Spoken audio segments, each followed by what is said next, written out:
ซึ่งผู้เฮงลุงกลางนักใส่อยู่เยาเคยหกคอเฮ็ดแข้งเสตูมยุ่มโค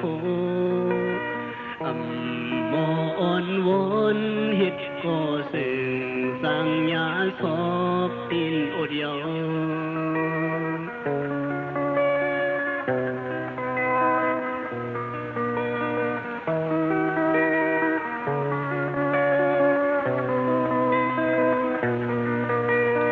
ย้อนไก่ย้อนหมู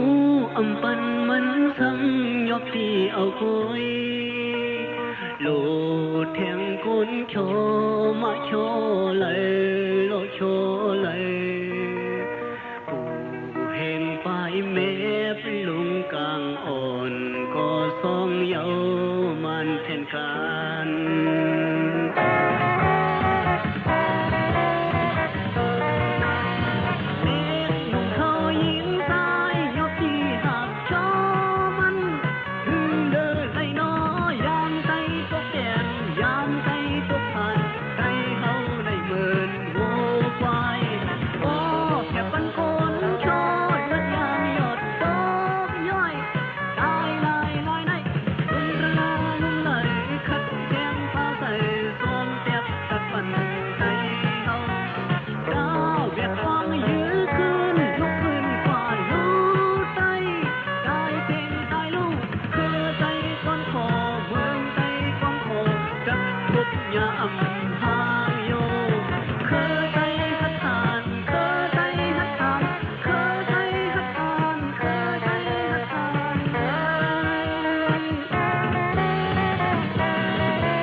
ย้อนไก่ย้อนหมู